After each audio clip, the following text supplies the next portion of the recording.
dari peraturan misalnya, kemudian baru dibahas, kemudian ada simpulan, daftar pustaka. Ya, ini jadi tadi saya bilang ya 5 sampai 10 halaman ya, nggak perlu banyak-banyak. Itu untuk makalah pribadi. Dikumpulkan kapan? Dikumpulkan pada saat ya, misalnya UTS-nya besok ya dikumpulkan paling lambat sore harinya atau pagi sebelum UTS maupun UAS. Ya, jadi ada 2 makalah ya, UTS sama UAS. Nah, kumpulnya bagaimana? Di PDF-kan, dikumpulkan ke ketua kelas, baru di email ke saya. Atau kalau misalnya ada yang minggu depan udah jadi, mau di email langsung ke saya boleh. Ya, lebih cepat lebih baik. Nah, kemudian ada rambu-rambunya, nggak boleh plagias. Jadi udah pasti ya, anak stan nggak boleh nyontek gitu ya. Nggak boleh ngambil karya tulis orang atau mencuplik dengan tidak sesuai ketentuan gitu ya. Nah, kemudian untuk makalah tim. Kelompoknya pakai kelompok yang untuk presentasi, ya. Tapi topiknya sudah ditentukan. Jadi kalian masing-masing kelompok boleh memilih salah satu dari topik ini. Baik untuk UTS maupun untuk UAS. Oke. Ini topiknya, ya silakan dicatat. Jadi ekonomi digital dan peran sistem informasi akuntansi pemerintah dalam optimalisasi penerimaan APBN, pengelolaan utang pemerintah dalam mendukung pembiayaan program percepatan pemulihan ekonomi nasional (PEN), strategi pemerintah dalam pengelolaan kas, manfaat sistem informasi pemerintah dalam efisiensi biaya birokrasi. Ya. Jadi itu yang sabarin saya. Kok nggak masuk ya? Oke. Jadi itu ya. Cukup jelas ya. Ini untuk tim sistematikanya sama gitu, tapi kalau untuk tim ya ada covernya lah. Gitu ya, ada covernya. Kalau isinya sama ya.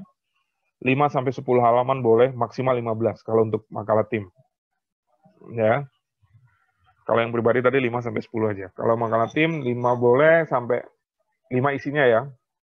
Sampai ya 15 oke lah. Kalau kalian memang menulis banyak gitu ya.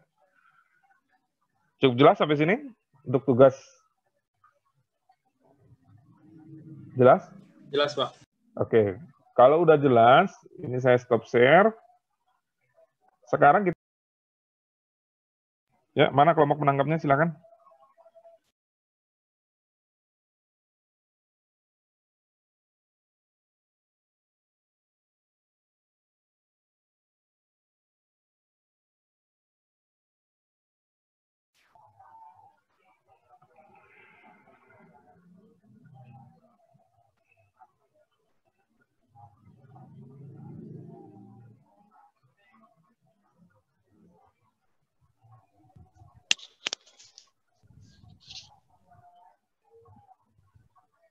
Pak, saya Galih Setiaji dari kelompok 7 ingin menanggapi terkait video yang diberikan oleh kelompok 1. Mungkin buat presentasinya PPT-nya sudah bagus dan penjelasannya juga cukup bagus. Cuma kekurangannya itu di back sound-nya mungkin agak terlalu keras, jadi kayak nge-distract dari penjelasannya. Dan mungkin cukup itu aja. Teman-teman, jadi hari ini kita bakal belajar tentang sakti. Terima kasih. Oke, tanggapannya itu aja. Nggak ada pertanyaannya? Belum, Pak. Mungkin ya udah yang lain kalau gitu selain Galih yang kelompoknya. Atau yang 4-4-nya bicara ya. Ya. Selamat pagi, Pak. Saya Devika Sitio dari kelompok 7 sebagai kelompok penanggap. Ingin menanggapi video kelompok 1 tadi. Untuk presentasinya cukup bagus, tapi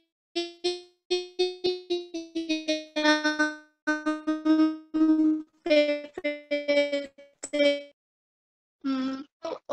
warna apa ya, kayak sama gelap gitu, jadi nggak kontras dia nampak. Yang bagian apa ya, yang user apa sih yang tadi ya, pokoknya dia itu jadinya nggak bisa dilihat langsung jelas gitu. Terus yang audionya juga tadi ada beberapa yang kadang pelan, kadang langsung terdengar lebih keras lagi, kurang stabil gitu. Gitu aja. Pertanyaannya nggak ada, jangan semua cuman komentar doang nih. Belum, Pak. Izin bertanya. Ya, silakan ngomong menanggapnya ya. Siapa lagi? Iya. Saya Ina Putri Muda Iya, absen 11. Untuk kelompok 1, ini PPT sama videonya udah bagus. Tapi kan di dalam di video itu kan ada modul aset yang ada di Sakti itu kan. Modul aset tetap itu kan berisi transaksi keuangan mengenai aset tetap. Untuk yang aset intangible ini kan itu masuk ke modul mana atau gimana di dalam Sakti itu? Oke, lanjut. Baik, Pak. Izin menanggapin, Pak. Nama Ahmad Arif Farahab, absen 01 dari kelompok penanggap. Sebelumnya komentar dulu untuk kelompok 1. Tadi videonya sudah bagus, penjelasannya juga cukup jelas. Cuman ya mungkin karena kendala waktu kan jadi penjelasannya agak cepat, jadi mungkin kurang dapat nangkap penjelasan dari kelompok 1. Terus untuk pertanyaannya, jadi saya ingin bertanya, di slide-nya tadi ada menjelaskan tentang single entry point, di mana transaksi itu cukup dicatat 1 kali. Nah, saya ingin bertanya, transaksi itu dia dicatat oleh siapa dan kapan gitu? Untuk khusus transaksi di dalam Sakti ini, di dalam sistem akuntansinya itu sendiri. Karena kalau misalnya contohnya lah di beberapa BUMN itu kan transaksi itu dia dicatat ketika sudah ada rekonsiliasi ke bank. Biasanya kalau misalnya itu dia jam 3 gitu dicatatnya. Jadi di dalam sistem akuntansi kita ini dia dicatat pas kapan? Apakah dia real time atau menunggu rekonsiliasi bank dulu baru ada terjadi pencatatan transaksi itu? Karena kan tadi ada single entry point itu sendiri. Terima kasih.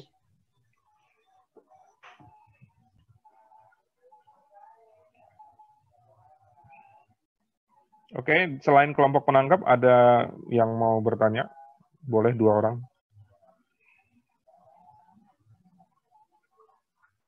Apakah ada?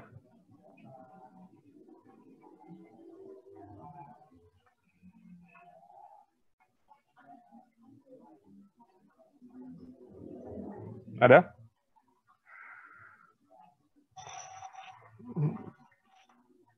Ada nggak?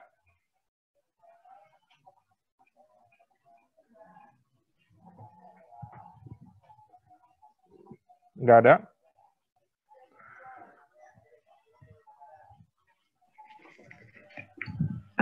Pak, perkenalkan, saya Cutshifa Yasmin, absen nomor 5, izin bertanya. Untuk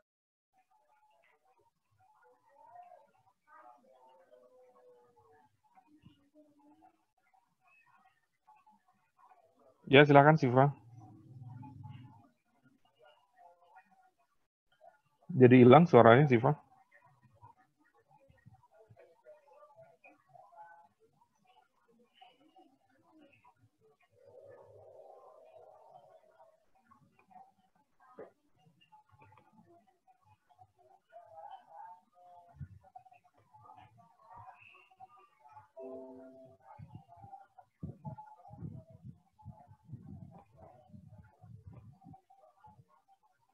Oh, Siva suaranya hilang ya. Ada lagi selain Siva tadi? Kalau ada silakan. Kalau nggak ada, silakan kelompok yang yang menyajikan tadi untuk memberikan respon atas komentar dari teman-temanmu tadi. Silakan kelompok penyajinya. Pak, izin bertanya. Siapa nih? Oh, Amelia, ya silakan. Kan antara validator, operator, sama approver itu kan mereka bisa mengakses data yang sama. Nah, di dalam Sakti, terus di situ tuh ada pembatasan nggak? Misalkan si validator nggak bisa mengakses file tertentu, tapi operator bisa. Mungkin bisa dijelaskan?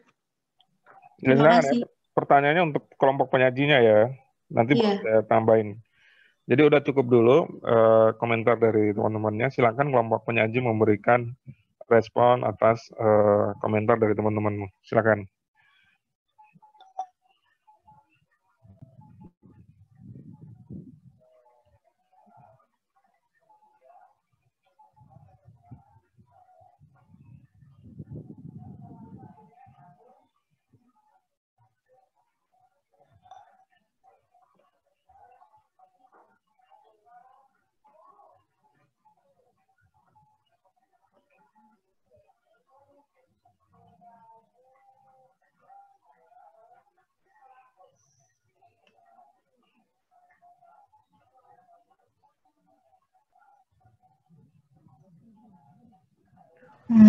Izin menjawab, Pak.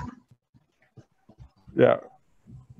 Saya akan menjawab pertanyaan dari Ina tadi. Kalau boleh diulang pertanyaannya, ada modul aset tetap berisi transaksi keuangan aset tetap. Nah, kalau intangible aset itu masuknya kemana gitu? Dari di PMK 159 garis miring PMK 05 2008 itu disebutkan modul aset tetap adalah bagian dari Sakti yang berfungsi untuk pencatatan dan pelaporan barang milik negara berupa aset tetap dan aset tidak berwujud. Jadi intangible aset itu masuk modul aset tetap. Itu dulu dari kelompok 1, Pak. Ya, lanjut yang tadi ada komentar yang lain itu. Ditanggapi boleh ditanggapi juga dari komentar temanmu. Izin menanggapi pertanyaan dari Ahmad tentang single entry point tadi. Pertanyaannya, transaksi itu dicatat oleh siapa di dalam sistem dan kapan pencatatan itu dicatat.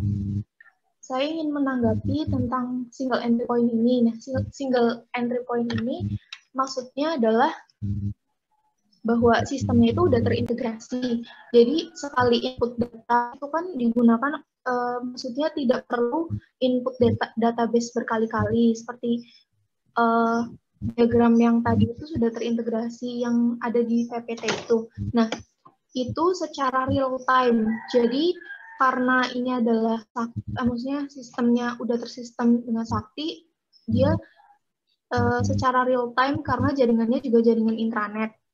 Dan yang mencatat itu siapa di dalam sistem itu adalah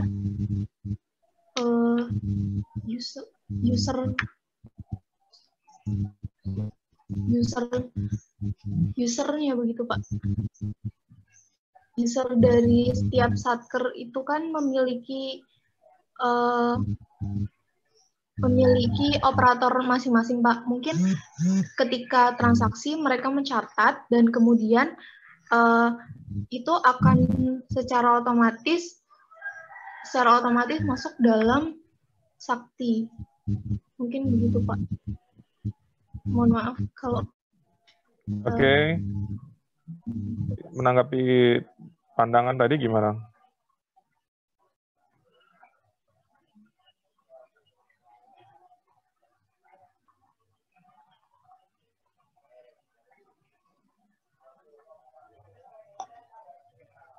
Silakan.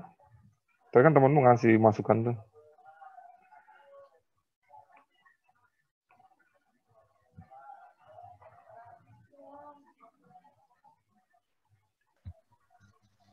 untuk Ahmad, terima kasih atas tanggapannya.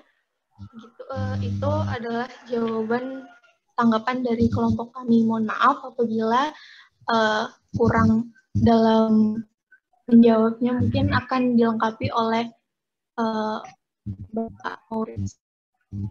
Terima kasih.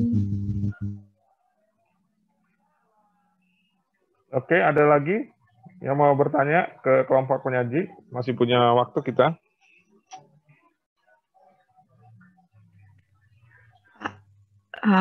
Mohon izin bertanya, tadi sempat keputus. Oh ya, tadi Siva ya.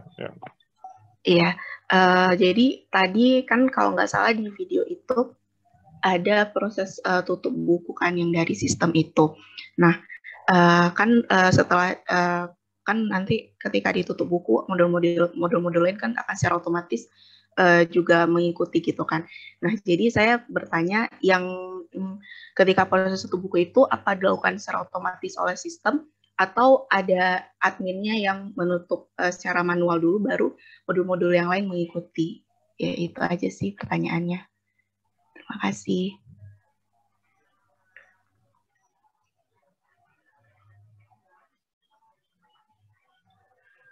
Silakan kelompok penyajinya.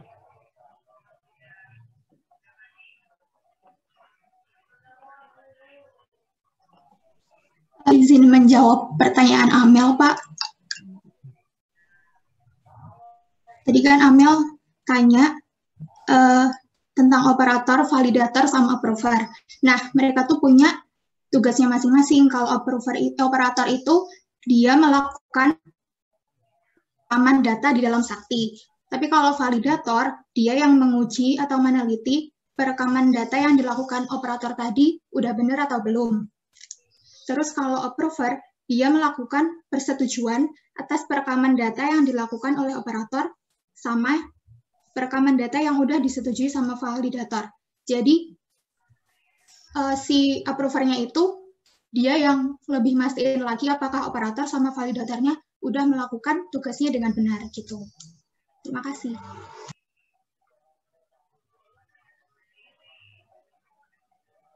Oke, ada lagi? Udah cukup?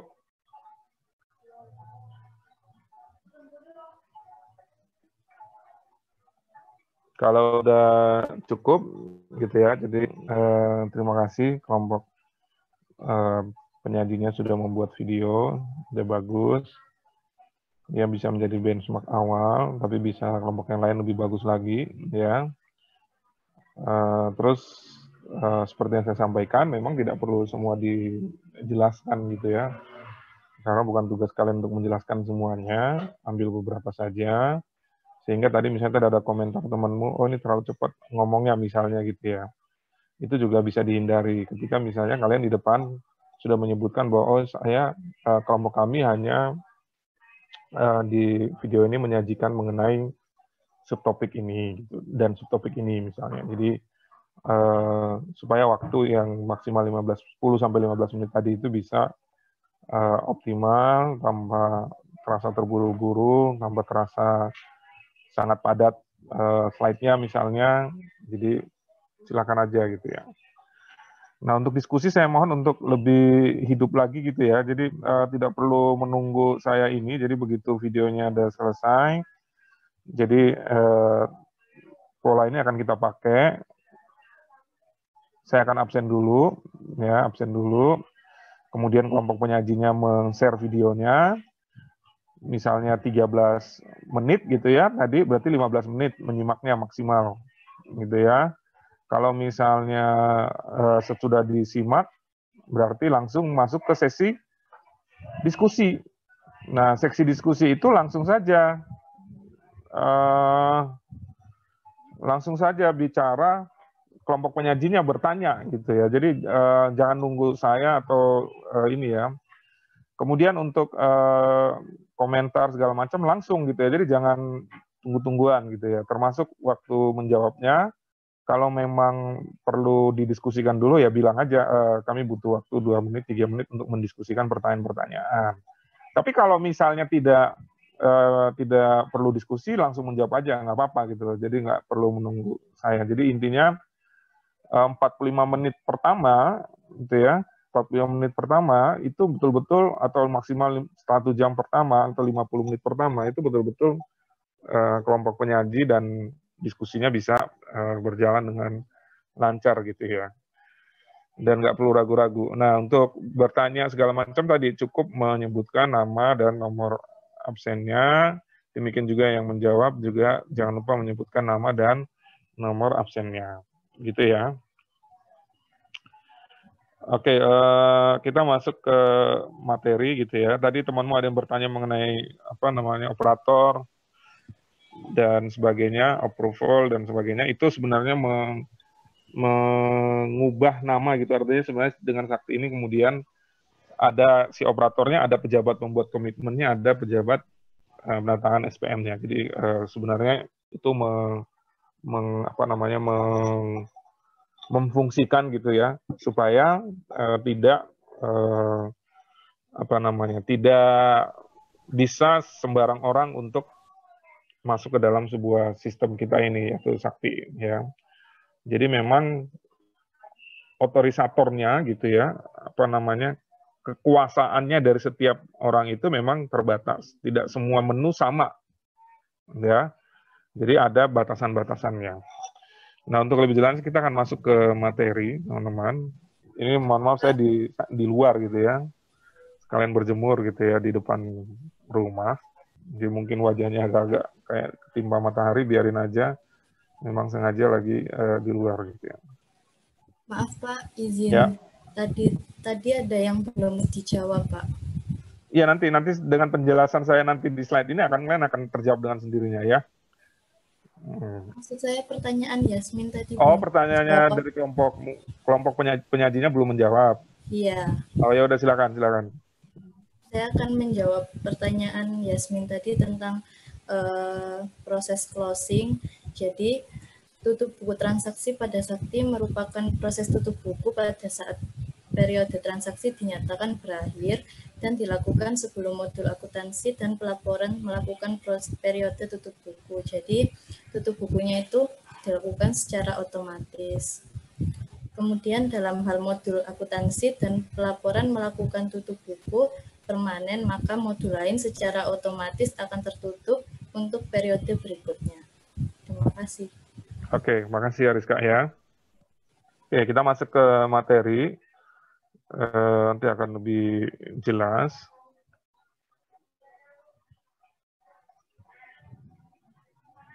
Kelihatan sudah layarnya? Sudah, Pak. Sudah, Pak. Sudah, Pak. Sudah. Oke, hari ini kita belajar mengenai boleh dibilang overview gitu ya, siklus dari SPAN dan Sakti gitu teman-teman ya. Minggu lalu saya sudah sampaikan bahwa SPAN adalah sistem perbenaran dan anggaran negara. Sistem ini di-launching secara resmi oleh pemerintah, ada dasar hukumnya, dan memang sebagai perwujudan dari reformasi di bidang keuangan negara. Ya, jadi ini betul-betul sistem yang memang dikembangkan oleh pemerintah untuk sebagai alat tools sebagian dari sistem informasi akuntansi pemerintah, tetapi lebih luas bahwa ketika kita bilang sistem informasi akuntansi pemerintah, jangan dipahami bahwa itu hanya untuk pelaporan keuangan saja, ya. Oke, nah, kemudian ini kemarin sebenarnya sudah kita singgung sedikit ya mengenai siklus pengelolaan keuangan pemerintah yang di-cover oleh si SPAN ini, gitu ya, oleh SIAP sebenarnya. Yang pertama adalah mulai dari budget preparation. Budget preparation itu artinya ketika APBN itu dibuat, ya, APBN itu dibuat, kemudian APBN itu disahkan. Budget Authorization Management itu artinya ketika APBN itu dituangkan dalam bentuk dokumen pelaksanaan anggaran, ya. Commitment of funds itu ketika si pejabat pengelola keuangan itu melakukan komitmen, ya, melakukan komitmen, dan kuasa bendarum negara dengan DIPA tadi komitmen terhadap penyediaan dananya. Payment receipt and management berarti ini pada saat pembayaran, ya, pada saat pembayaran maupun penerimaan. Ya, debt and hedge management ini terkait dengan pengelolaan utang, cash management terkait dengan pengelolaan kas, baik uang masuk uang keluar, kas di bendara pengeluaran, kas di bendara penerimaan dan segalanya itu di cash management gitu ya. Kemudian ada budget review and fiscal reporting itu pada saat penyusunan laporan keuangan dilaporkan, kemudian diaudit, dievaluasi hasil audit tadi, kemudian berulang begitu seterusnya. Jadi ini sebenarnya sudah disampaikan minggu lalu kemarin kita singgung ya. Nah ini dasar hukum SPAN udah jelas banget teman-teman, dasar hukum SPAN. Jadi sangat kuat gitu ya. Ada Undang-Undang 17 tentang keuangan negara, Undang-Undang 1 tentang perbendaharaan negara, Undang-Undang 15 tentang pemeriksaan pengelolaan tanggung jawab keuangan negara,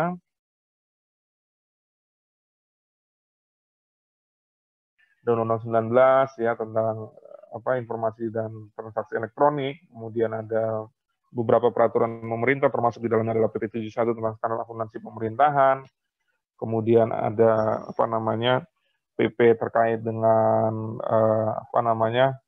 pelaksanaan APBN-nya sendiri yaitu PP 45 yang sudah dirubah dengan PP 50 2018, kemudian ada PP 71 yang tahun 2019 tentang sistem dan transaksi elektronik, ada PMK-nya juga, dan dasar-dasar hukum ini memang membuat SPAN itu adalah suatu tools yang memang kuat gitu ya. Nah, di dalam SPAN sendiri teman-teman harus dipahami bahwa dia itu mengintegrasikan seluruh proses yang terkait dengan pengelolaan APBN. Jadi makanya kemudian ada mulai dari modul penganggaran, modul komitmen, pembayaran, penerimaan, kas, ya, dan kemudian modul akuntansi. Nah itu ada diatur di dalam PMK 154 tahun 2014 ya tentang pelaksanaan APBN. Nah jadi dia adalah sebenarnya menggabungkan beberapa fungsi seperti fungsi perencanaan, fungsi penganggaran, pelaksanaan anggaran, manajemen kas dan aset, kemudian akuntansi dan pelaporan dalam sebuah sistem aplikasi, ya, dalam sebuah desain terintegrasi, gitu ya. Nah, tools dari SISPAN itu kemudian lahirlah Sakti yang digunakan oleh kementerian lembaga, yang saat ini masih beberapa kementerian dan piloting di beberapa kementerian, tapi nantinya semua akan pakai Sakti, ya. Nah, kemudian jadi perlu dipahami bahwa dia adalah terintegrasi. Terintegrasi itu berarti termasuk database-nya juga ya terpusat. Ya. Nah, kemudian dia didesain dengan relasi atau hubungan antara software, hardware, SDM, prosedur dan komunikasi datanya itu memang didesain terintegrasi dan memudahkan begitu ya, memudahkan user. Memudahkan user. Kalau kita bilang user untuk SPAN siapa sih? Gitu ya. Ya, namanya juga sistem perbendaharaan dan anggaran negara. Berarti semua orang yang terkait dengan pengelolaan APBN. Ya, itu environment-nya SPAN adalah semua orang pejabat organisasi yang terkait dengan pengelolaan APBN. Nah, ini tujuan dari SPAN udah jelas gitu ya, teman-teman, bahwa dulu zaman dahulu ya, saya kasih minggu lalu saya kasih contoh di kelas ini apa di kelas sebelah ya, bahwa dulu bikin laporan keuangan itu 2 tahun. Ya, laporan keuangan LKPP itu namanya dulu perhitungan anggaran negara, itu dibahas di DPR untuk dijadikan undang-undang. Perhitungan anggaran negara itu 2 tahun sesudah tahun anggaran berakhir. Kalian bisa bayangkan, ya. Jadi lama sekali. Nah, dengan SPAN, dengan sistem informasi akuntansi pemerintahan, maka dia diharapkan meningkatkan efisiensi. Efisiensi itu dari segi waktu, dari segi biaya, dari segi resource. Ya. Memang investasi di awal SPAN ini besar. Besar dalam artian ya namanya kita mendesain sistem, termasuk software, hardware-nya, itu butuh biaya investasi. Udah jelas. Ya gitu ya. Investasinya ada dari APBN, dan maksudnya dari APBN, ada yang dari rupiah murni maupun ada yang dari loan atau grant dari lembaga donor. Nah, dia juga lebih efektif. Lebih efektif artinya tujuan dari sebuah sistem informasi itu juga lebih tercapai gitu ya. Efektif. Jadi selalu bilang efisien dan efektif. Jadi nggak boleh hanya efisien aja. Efisien dia hemat tapi nggak efektif, nggak mencapai tujuan ya sama aja bohong. Ya. Kemudian accountability dan transparansi dalam pengelolaan anggaran. Ya, karena ada modul akuntansi dan pelaporan keuangan di situ, maka sangat mendorong transparansi. Tapi tidak hanya itu, mulai dari pelaksanaan itu sudah ada transparansi. Namanya. Menyempurnakan proses bisnis jelas. Memanfaatkan teknologi informasi kata kuncinya bukan hanya pemanfaatan teknologi informasinya, tetapi pemanfaatan teknologi informasi untuk keuangan negara yang terintegrasi. Ya, kata kuncinya SPAN itu adalah terintegrasi sebenarnya. Ya, memberikan informasi yang komprehensif. Komprehensif kalau teman-teman lihat tadi berbagai macam modul itu kemudian dia setiap modul akan bisa menghasilkan informasi yang dibutuhkan. Ya. Dan tepat waktu. Karena sudah database terpusat menggunakan pendekatan web gitu ya dan didukung dengan hardware yang memadai, maka kemudian dia bisa tepat waktu menghasilkan informasi mengenai posisi keuangan pemerintah. Kemudian jelas kata kunci dari sistem informasi akuntansi pemerintahan adalah menghasilkan informasi. Informasi untuk apa? Memudahkan pengambilan keputusan dalam manajemen keuangan pemerintah. Ya. Nah, dalam manajemen keuangan pemerintah itu harus dipahami, namanya manajemen keuangan pemerintah itu berarti dalam satu siklus. Apa saja? Perencanaan, pelaksanaan, manajemen aset dan kasnya, kemudian pelaporannya. Jadi, pengambilan keputusannya itu tidak hanya untuk pada saat reporting, tapi pada saat juga untuk perencanaan. Gitu ya. Seperti itu. Jadi, konsepnya adalah dia memberikan informasi yang memudahkan pengambilan keputusan. Artinya, kalau katanya Bu Menteri, itu pengambilan keputusan itu tidak boleh hanya by feeling. Nggak boleh, harus didukung dengan data. Ya. Kalau by feeling tuh, ya kalau kamu misalnya lagi kesengsem sama seseorang gitu, itu biasanya by feeling aja. Belum tentu by data gitu ya. Makanya orang bilang, kalau ketika orang lagi jatuh cinta itu semua by feeling aja. Tapi kalau kita mengelola keuangan negara nggak bisa by feeling. Ya, harus ada data yang mendukung. Gitu ya. Harus ada data yang mendukung. Nah, data yang mendukung itu dihasilkan dari SPAN ini. Nah, dari sasaran dari SPAN, ya sasaran dari SPAN dia itu mengotomisasi. Ketika dia mengotomisasi berarti akan memudahkan manajemen. Mulai dari kapan? Mulai dari penganggaran. Dan perbendaharaan itu dalam satu siklus ya bagian dari siklus APBN yaitu mulai dari APBN itu ditetapkan, dieksekusi dalam bentuk kemudian menjadi dokumen pelaksanaan anggaran DIPAS sampai kemudian dipertanggungjawabkan. Yaitu adalah mekanisme perbendaharaan dalam konteks siklus APBN. Nah, kemudian dia meningkatkan kehandalan proses penganggaran, pengelolaan kas, aset dan utang pemerintah. Ya. Nah, tadi hubungannya dengan misalnya rekonsiliasi bank dan sebagainya macamnya. Ya, itu secara otomatis di dalam SPAN ini. Kemudian itu kita ambil contoh misalnya dalam modul penerimaan gitu ya, yang hubungannya dengan MPN G3. Gitu ya. Jadi ketika dia sudah mengenerate NTPN, ya mengenerate NTPN-nya ada. Ketika si wajib setor menyetorkan gitu ya, maka itu kemudian sudah akan otomatis tercatat baik di dalam sistemnya si KL maupun di dalam sistemnya si bendahara umum negara seperti itu teman-teman. Jadi dia sangat-sangat membantu gitu ya kehandalan proses, termasuk meningkatkan efisiensi layanan dari masyarakat dari pemerintah kepada masyarakat termasuk perbankan. Gitu ya. Maka kemudian tadi masyarakat dimudahkan. Ya, dimudahkan. Masyarakat itu begitu dia sudah punya NTPN ya dia sudah yakin bahwa itu sudah masuk uang yang dia setorkan. Kan gitu. Itu urusannya si bendahara umum negara dengan perbankan sistemnya. Meningkatkan akuntabilitas melalui penyusunan penyajian LK yang lebih komprehensif, akurat dan tepat waktu. Ya, ini udah pasti teman-teman ya, lebih akurat dan tepat waktu. Menyediakan fasilitas rekonsiliasi yang andal. Nah, rekonsiliasinya memang dia by system itu lebih gampang ketika dia kalau ketika dia sudah masuk ya dan itu misalnya melalui MPN G3, maka dia sudah otomatis rekonsiliasi teman-teman ya. Antara pemerintah dengan perbankan ya. Karena kode uniknya itu adalah di NTPN tadi ya.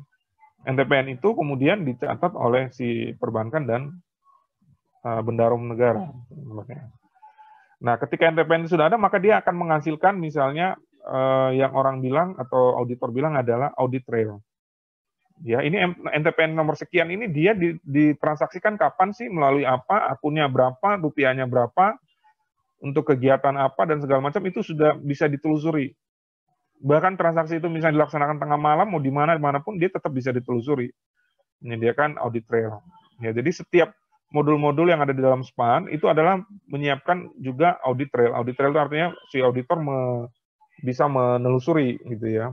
Maka kemudian nanti di masa depan dan sekarang sudah dimulai bahwa ketika auditor mengaudit dia tidak perlu lagi bongkar-bongkar dokumen fisik. Karena soalnya audit trailnya sudah tersedia semua di dalam SPAN. Ya, sudah ada kode-kode unik yang memang disediakan oleh sistem. Misalnya untuk penerimaan tadi adalah kode NTPN, gitu ya. Nah, mungkin dia melakukan peninjauan lapangan atau audit ke lapangan itu hanya untuk sampling aja. Namanya. Oke, kemudian mengintegrasikan data pada berbagai subsistem dan jaringan pemerintah. Jadi memang ini ya dulu-dulunya kita sudah punya, tetapi tersebar gitu ya dari berbagai macam subsistem, berbagai macam aplikasi. Nah ini kemudian coba untuk diintegrasikan, gitu ya. Teman-teman, sebelum lanjut saya break dulu sebentar aja. Saya pindah ke dalam ya. Udah mulai panas banget soalnya di sini. Buat berjemur udah nggak kondusif nih. Sekalian kalau yang mau ke kamar kecil boleh.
Oke, kita lanjutkan lagi.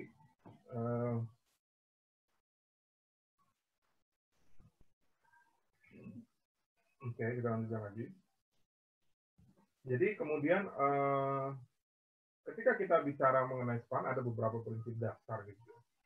Bahwa ini sebenarnya prinsip dasar ini ya lazim sebenarnya untuk semua sistem informasi. Termasuk di BUMN, di perusahaan swasta gitu. Yang pertama adalah mengenai user license. Ya. Jadi hanya yang menerima hak akses saja yang bisa mengakses SPAN. Itu sudah pasti. Ya. Kemudian informasi elektronik termasuk semua dokumen atau yang dicetak dari SPAN itu merupakan bukti hukum yang sah. Ya, merupakan bukti hukum yang sah. Jadi dia merupakan bukti hukum yang sah. Sekali lagi, semua yang dihasilkan oleh SPAN itu adalah bukti hukum yang sah. Oke. Nah, kemudian proses validasi dan approval dilakukan secara elektronik. Ya iyalah, ya. Kemudian dia mematuhi regulasi, mematuhi mematuhi kaidah-kaidah ya mengenai teknologi informasi yang berlaku di Kementerian Keuangan. Ya. Dia punya SOP sudah pasti, SPAN berpedoman pada standar operasional prosedur, ya. Yang kemudian SOP-nya pun juga ada penetapannya. Ini ada penetapannya dalam bentuk bisa PMK atau peraturan Dirjen Perbendaharaan, ya. Atau kalau yang sifatnya lebih teknis itu ditetapkan oleh masing-masing pengguna di unit account 1 di Kementerian Keuangan. Ya. Nah, pemerintah menyadari bahwa untuk mengintegrasikan semuanya itu nggak bisa dia sekaligus. Ya, maka dari sekaligus itu apa? Baik dari sisi softwarenya, hardwarenya, perangkat-perangkat, SOP dan segala macamnya, itu kemudian dia dilaksanakan secara bertahap, teman-teman. Jadi kita juga tidak menunggu sampai semuanya beres, tapi juga kita laksanakan secara bertahap. Nah, di tahun 2020 ini seharusnya semua sudah oke ya, semua sudah selesai. Dan tinggal piloting Sakti ini diperluas, ya, Sakti sebagai bagian dari SPAN itu diperluas ke seluruh kementerian, gitu ya. Nah, kalau kita lihat di sini, teman-teman, dia itu memang apa ya, boleh dibilang tahapannya itu pun kemudian juga tidak parsial, ya, tahapannya juga tidak parsial. Artinya yang terlibat, yang dibangun di dalamnya adalah apa? Hardware, software, ya. Kemudian si prosesnya itu sendiri itu dilaksanakan secara paralel. Teman-teman bisa lihat di slide bahwa penyempurnaan proses bisnis itu sudah dimulai dari 2009 ke 2012. Kenapa harus disempurnakan proses bisnisnya? Ya, karena untuk mendukung pelaksanaan SPAN ini, ketika proses bisnisnya tidak berubah, secara simpel saja tadi mengenai operator, approval, ya gitu ya, maka kemudian itu akan menjadi kendala ketika dia sudah dilaksanakan. Ya. Kemudian di saat yang bersamaan juga teknologi informasi kita siapkan mulai dari September 2009. Jadi dia paralel, ya, dia bertahap tapi juga paralel. Setelah sudah mulai ada kelihatan bentuk ininya segala macamnya, kemudian kita mengkomunikasikan manajemen perubahan ya. Artinya setelah nanti SPAN dilaksanakan apa saja sih yang terdampak? Oh, kamu tugasnya sebelumnya A, sekarang menjadi D, misalnya gitu ya. Kamu dulu tugas A menjadi B itu dilaksanakan melalui toolsnya A, sekarang menjadi toolsnya B. Nah, itu namanya manajemen perubahan. Ya, harus dikomunikasikan, nggak bisa nggak dikomunikasikan. Ya. Karena sebagai bagian dari proses itu maka ada orang gitu, people yang terlibat di dalam situ. Dia harus di-engagement dulu untuk ikut memahami bahwa ini terjadi perubahan. Ya. Nah, ini keunggulan SPAN tadi sudah disampaikan sebelumnya. Dia mengoptimisasi, kemudian akhirnya memudahkan dalam proses audit karena menghasilkan audit trail yang sangat detail gitu ya. Kemudian dia memang didesain dengan single database gitu ya, dengan single database. Kemudian rekonsiliasi data itu juga dilakukan secara otomatis gitu ya, secara otomatis sehingga ya teman-teman ya, sehingga secara otomatis kemudian apa ya, last paper itu sudah akan terkondisikan dengan sendirinya ketika kita menggunakan sistem informasi. Maka tadi saya sampaikan di depan di slide ini bahwa semua yang dihasilkan oleh SPAN itu adalah bukti hukum yang sah. Maka kemudian kita juga berubah nih bahwa bukti hukum yang sah itu bukan berarti harus ada dokumennya dan tanda tangan basah misalnya gitu ya. Itu tidak semua seperti itu. Jadi dia juga sudah berubah secara otomatis menjadi last paper. Di mana misalnya ada barcode, ya misalnya untuk SPM segala macam itu kan didesain yang dimunculkan adalah barcode-nya kan gitu ya. Bukan si apa namanya yang ada tangan basahnya segala macam. Enggak, karena tangannya juga by elektronik. Jadi memang dia secara otomatis membuat respector teman-teman. Ya. Oke, kemudian yang berikutnya adalah dia membantu gitu ya. Untuk accrual accounting sudah pasti didesain span itu memang untuk supaya ketika waktu itu di tahun 2015 accrual accounting itu diterapkan, itu dia tidak lagi kesulitan mendesain accrual accounting itu sendiri. Kemudian dia apa namanya teman-teman bahwa apa kalau gempa bumi itu ada namanya sistem peringatan dini ya. Jadi dia ini punya juga alert system ya. Punya juga alert system. Contoh sederhana adalah alert system mengenai di modul komitmen misalnya. Nggak bisa itu orang bikin komitmen kalau ketersediaan pagunya sudah tidak ada lagi. Ya, maka kemudian dia akan memberikan alert bahwa itu sudah nggak bisa. Sistem itu dia didesain di span ini untuk sebagai alert system. Ya, user defined report udah pasti ya. Setiap user bisa mendefine reportnya. Oke, penyempurnaan aplikasi dan database. Penyempurnaan aplikasi dan database. Jadi semula itu teman-teman, database-nya itu dia sendiri-sendiri. Apa namanya kalau dia bukan basis web. Kalau dia bukan basis web berarti dia punya terkotak-kotak tuh berdasarkan fungsi, disimpan di tempat yang terpisah-pisah. Ya. KKL-nya, DIPA-nya, SP2D-nya, manajemen cash-nya, kemudian akuntansinya juga bisa. Nah, ketika dia menggunakan span, ya, termasuk taksi, maka kemudian itu database-nya basis web dan tersentral, ya, span database. Akhirnya dia tadi di depan saya sampaikan bahwa sistem informasi akuntansi pemerintahan melalui span ini, itu kemudian dia membuat database yang terpusat. Nah, kalau kita database terpusat, kemudian kita juga mendesain dia single apa namanya tadi, ketika orang sudah input misalnya ya, ketika pertama kali diinput dia sebagai di modul apa namanya penganggaran tadi, maka semua modul yang membutuhkan data itu nggak perlu lagi input lagi, karena dia sudah sekali masuk ya sudah bisa digunakan untuk semua, gitu ya. Beda dengan yang dulu, waktu dia bikin RKKL dia input, waktu dia bikin untuk membuat realisasi anggaran di laporan keuangan dia input lagi dokumennya gitu. Nah, kalau dengan span ini enggak, sekali dia masuk ya sudah, gitu teman-teman ya. Jadi dia memang untuk memudahkan ya. Oke, kemudian secara otomatis teman-teman, maka sangat memudahkan juga untuk laporan. Karena apa? Begitu setiap kali dia input, itu langsung mengenerate general ledger.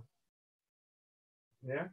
General ledger yang dibutuhkan itu general ledger itu kalau kalian bikin apa namanya akuntansi bikin buku besar itu ya itu dia sudah menggenerate itu gitu ya, jadi sangat memudahkan sampai nanti di endingnya itu pada saat proses laporan.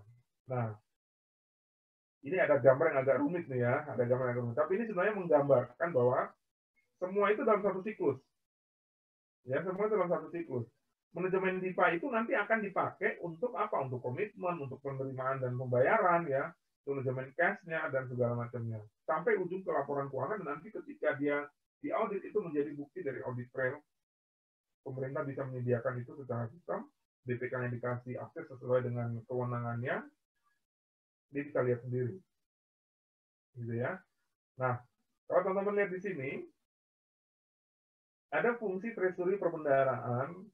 Ya, fungsi treasury perbendaharaan ini dia mencakup semuanya gitu kan ya, kecuali yang fungsi budgeting gitu ya, fungsi budgeting. Nah, si span ini menggabungkan mulai dari fungsi budgeting itu sendiri dan fungsi treasury. Nah, jadi yang B plus T itu maksudnya budget dan treasury ya. Nanti ada yang bertanya, Pak, B itu apa Pak? T apa gitu ya, budget dan treasury-nya gitu ya. Treasury-nya itu mulai dari manajemen DIPA, seterusnya ya. Kemudian nanti ketika laporan keuangan, review kebijakan, audit dan evaluasi, balik lagi dia ke budgeting. Oke. Nah, manajemen yang di dalam sini, manajemen DIPA, komitmen, nah ini adalah modul-modul dari si span itu sendiri. Nah, teman-teman bisa lihat di situ bahwa yang panahnya hijau, ya panahnya hijau, itu ada proses-proses yang kemudian dimasukkan ke dalam modul manajemen. Misalnya contoh proses pengadaan. Ya, proses pengadaan. Dia akan masuk ke dalam manajemen komitmen. Ya. Proses yang terjadi di dalam penerimaan untuk pajak, bea cukai dan PNBP misalnya. Maka dia akan masuk ke dalam manajemen penerimaan dan pembayaran. Ya. Daily operation-nya pemerintah itu kan di manajemen mulai dari komitmen, penerimaan, pembayaran sama manajemen cash. Itu daily operation-nya pemerintah. Gitu ya. Jadi DIPA itu kan di awal tuh. Ya, penganggaran itu sebelum DIPA diterbitkan, artinya sampai dengan APBN itu disahkan. DIPA, manajemen DIPA, nah, daily operation-nya pemerintah itu mulai dari komitmen, penerimaan, pembayaran, sama manajemen cash. Ya, itu daily operation setiap hari yang terjadi. Gitu ya. Nah, publishing-nya web portal. Ya, kita punya namanya OMSPAN. Ya. Online monitoring SPAN. Nah, ini modul-modul yang ada di dalam SPAN kita, modul penganggaran, modul komitmen, pembayaran, modul kas, penerimaan, modul akuntansi, dan laporan keuangan. Nanti di Sakti dia juga punya modul yang digunakan oleh kementerian lembaga sesuai dengan nanti ujungnya adalah di laporan keuangan. Oke. Nah, modul penganggaran itu apa? Ya jelas dia ada melaksanakan fungsi-fungsi penganggaran ya teman-teman ya, melaksanakan fungsi-fungsi penganggaran dan modul penganggaran ini harus dipahami bahwa ketika APBN itu sudah mulai disusun ya, sudah ada porsi penganggarannya, maka kemudian sudah masuk ke dalam SISPAN ini. Ketika nanti APBN itu ditetapkan, dan bahkan nanti ketika misalnya ada perubahan APBN, ya teman-teman, ketika ada perubahan APBN, maupun termasuk dalam pelaksanaannya ketika ada revisi anggaran. Ya, ini di dalam modul SPAN, modul penganggaran. Kemudian modul komitmen, bagian dari SPAN yang melaksanakan fungsi-fungsi pengelolaan data supplier. Data supplier itu artinya apa? Artinya rekanan atau misalnya contohnya kalau untuk misalnya kita bangun gedung gitu ya, itu data kontraktornya ya itu sudah masuk ke dalam modul komitmen. Jadi ada pendaftaran, perekaman, validasi, perubahan, penggunaan dan pembatalan data supplier atau data kontraknya itu masuk dalam modul komitmen. Ya, sampai nanti outputnya adalah nomor register kontrak gitu ya, atau data-data kontrak itu dihasilkan dari modul komitmen. Nah, makanya kemudian tadi saya sampaikan bahwa alert systemnya itu antar modul ini tersambung. Jadi nggak mungkin modul komitmen ketika orang membuat kontrak keluar nomor register kontraknya ketika ternyata itu komitmen itu sudah melampaui dari anggarannya misalnya. Kalau nggak tersedia anggarannya atau sudah melampaui, harusnya di modul komitmen ini tidak akan keluar register kontrak tadi. Ya. Nah, modul pembayaran. Bagian dari SPAN yang melaksanakan fungsi-fungsi pelaksanaan pembayaran atas beban APBN. Ya. Atau pengesahan pendapatan. Jadi, tidak selalu bahwa kalau belanja maupun pendapatan itu ada uang yang masuk dan keluar ke rekening kas negara. Tapi bisa aja dia adalah mekanismenya adalah pengesahan pendapatan dan belanja. Ini untuk apa? Misalnya untuk satker yang berbentuk badan layanan umum. Gitu ya. Badan layanan umum. Itu dia uangnya tidak masuk ke kas negara. Gitu. Uangnya tidak masuk ke kas negara. Tetapi uangnya ada di dalam rekening kas BLU-nya. Peraturannya membolehkan BLU sebagai pengelola kas, uangnya diterima dan kemudian dibelanjakan, tetapi uangnya tetap ada di kas BLU. Maka kemudian dia menggunakan mekanisme pengesahan pendapatan belanja. Jadi teman-teman sudah belajar di akuntansi pemerintahan 2 kemarin ya mengenai akuntansi BLU. Ya. Nah, itu di dalam modul pembayaran ini kemudian difasilitasi juga. Nah, kemudian ada yang di sini surat kuasa penggunaan letter of credit ini untuk pembiayaan gitu ya, untuk pembayaran atas belanja pemerintah yang dibiayai dari hibah ataupun dari pinjaman luar negeri dengan mekanisme letter of credit. Ya. Kemudian ada modul penerimaan. Nah, dia bagian dari SPAN melakukan fungsi-fungsi apa? Penatausahaan, transaksi, penerimaan negara, yang diterima baik melalui secara langsung ke rekening milik BUN di Bank Indonesia, rekening kas negara, atau rekening ekspor dan sebagainya, atau melalui bank pos persepsi. Bank pos persepsi ada bank yang ditunjuk oleh pemerintah, dalam hal ini Kementerian Keuangan, Sekuritas dan Pembendaraan untuk melaksanakan penerimaan negara, serta melalui potongan surat perintah membayar. Jadi dalam surat perintah membayar, misalnya surat perintah membayar untuk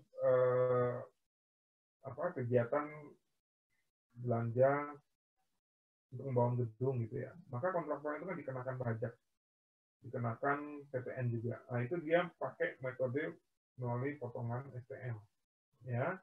Kemudian atau pengesahan pendapatan dan belanja oleh PPN. Nah ini salah satunya adalah untuk yang tadi BLU ya. Jadi teman-teman harus dipahami bahwa modul penerimaan itu semua transaksi yang terkait dengan penerimaan. Baik dia melalui Bank Indonesia secara langsung, dia melalui bank persepsi, ya, dia melalui mekanisme pengesahan ataupun melalui potongan SPN. Ya, oke. Sampai sini ada pertanyaan?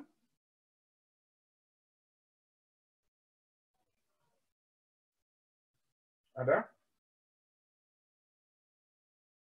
Oke, kalau belum ada kita lanjut. Di modul kas, ya, modul kas ini berarti dia mengatur rekening-rekening yang punyanya BUN gitu ya. Di situ diberikan fasilitas untuk perencanaan cash, teman-teman, secara nasional. Itu kita punya aset liability management yang dipimpin oleh Kementerian Keuangan, manajemen cash itu untuk mengatur kapan kita harus narik pinjaman, kapan kita menerbitkan SBN, SBN-nya diterbitkan kapan, dilelangnya segala macamnya. Itu mendapat informasi juga dari modul kas. Ya, supaya cost of fund-nya kita jangan terlalu tinggi, gitu ya. Termasuk di dalamnya ada rekonsiliasi bank secara otomatis, itu ada di modul kas. Ya, rekonsiliasi bank ini baik dengan bank operasional atau bank persepsi dengan dan maupun dengan bank sentral. Ya, kemudian termasuk untuk pelaporan manajerial terkait dengan kas. Ya, dia terkait dengan kas. Ini memang pemakainya adalah Direktorat Jenderal Pembendaraan selaku bendahara negara, melaksanakan tugas dari Menteri Keuangan sebagai kuasa bendahara negara di kantor pusat, Dijen Perbendaharaan maupun di KPPN. Ya. Terutama di Direktorat Pengelolaan Kas Negara. Dia yang mengelola semua uang yang ada di BUN yang ada di Bank Sentral, termasuk di Bank Persepsi atau Bank Operasional di seluruh Indonesia. Ya, termasuk di dalamnya ada Treasury National Polling, itu juga itu bagian dari modul. Kemudian modul akuntansi dan pelaporan, bagian dari SPAN yang melaksanakan fungsi-fungsi penyusunan laporan keuangan sebagai pertanggungjawaban atas pelaksanaan APBN, ya. Tapi dia meliputi semuanya, pemutaran data, bagian akun standar, ketika ada yang baru, ada yang berganti kode akunnya segala macamnya, maka dia dimutakhirkan dengan melalui modul akuntansi dan pelaporan. Ya. Konversi data transaksi keuangan, koreksi data kalau misalnya ada yang kurang tepat dan sebagainya, itu juga harus melalui SPAN juga, penyesuaian sisa pagu, jurnal penyesuaian, rekonsiliasi data, dan laporan keuangan.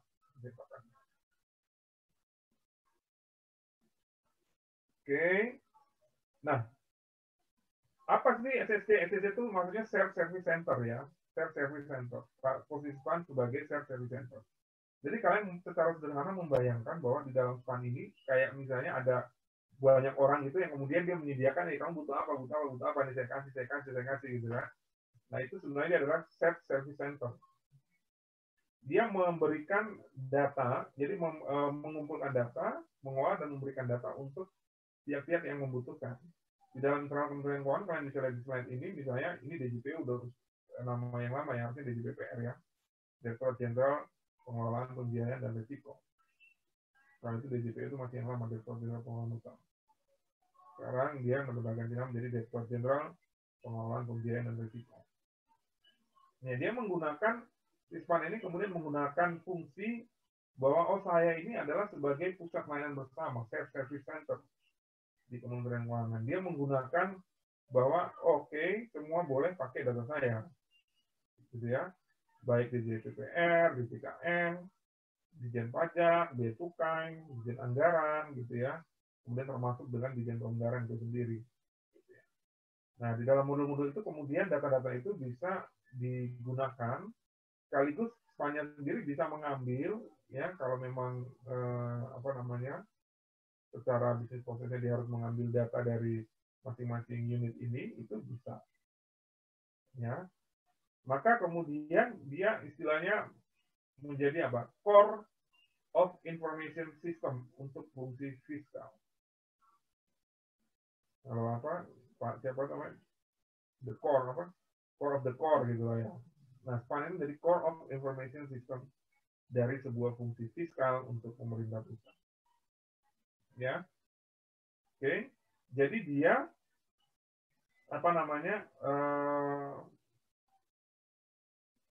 istilahnya membantu untuk semua unit yang membutuhkan terkait dengan fungsi fiskal, maka Core of Information System-nya itu adalah SPAN. Dikembangkan untuk KL-nya adalah saksi.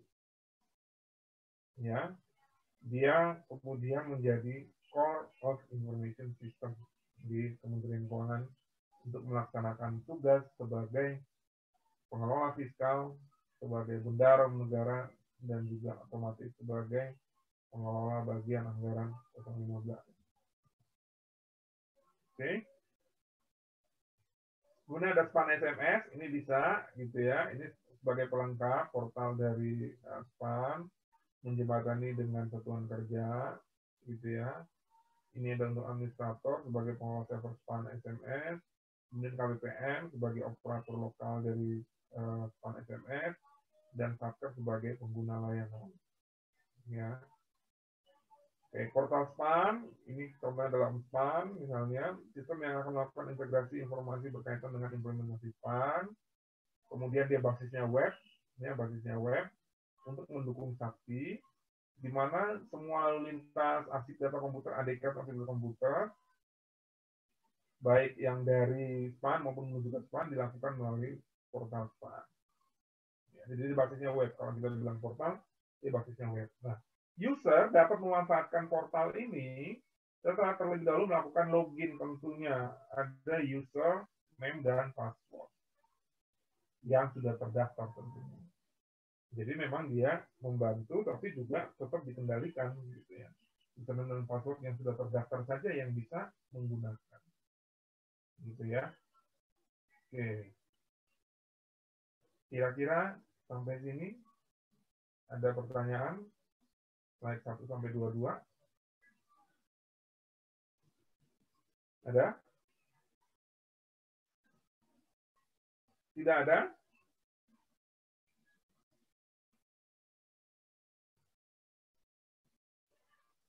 Oke, sebentar ya, saya jawab pertanyaan dulu dari Bu.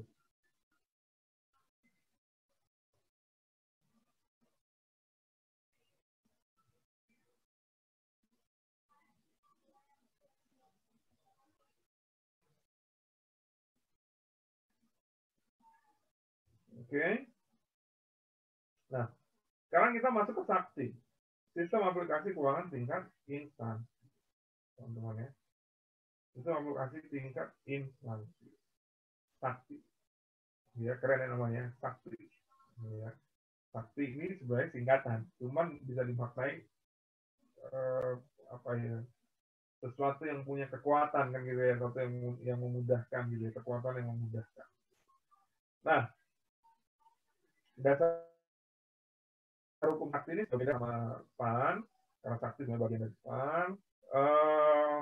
Tapi dia ada beberapa PMK yang mengatur mengenai piloting Sakti. Ya, ada beberapa PMK yang mengatur piloting mengenai si Sakti itu sendiri. Ya, nah, teman-teman bisa lihat di sini bahwa si Sakti ini dia memerlukan piloting gitu ya, karena memang dia mengintegrasikan semua, jadi dia memerlukan penyesuaian gitu ya, penyesuaian dari sistem yang lama ke sistem yang baru, sehingga teman-teman ketika kita meng-piloting sakti ini, memang kita menyesuaikan dengan karakteristik dari kementerian itu sendiri. Maka kemudian ketika kementerian itu kita rasa memang dia sudah bisa beralih, sudah bisa menggunakan sakti, maka dia 1 tahun piloting, kemudian habis itu dia langsung full implementation ya. Tapi ada beberapa kementerian yang mungkin pilotingnya juga bisa lebih dari 1 tahun, gitu ya. Nah, itu memang berbeda-beda case-nya dari setiap kementerian. Maka kemudian diatur khusus mengenai pelaksanaan piloting sakti. Ya. Oke. Nah, sakti sendiri sebenarnya dia adalah untuk mendukung pelaksanaan SPAN, teman-teman. Jadi sebenarnya bagian dari SPAN. Ya. Tetapi dia memang digunakan di KL. Ya, di kementerian lembaga. Ya. Nah, isi modulnya itu untuk membantu kementerian lembaga, berarti ada modul penganggaran, yaitu modul penganggaran pada saat jadi DIPA, ya. Kemudian modul komitmen pada saat dia berkontrak atau mau melakukan tindakan yang bisa mengakibatkan pengeluaran negara.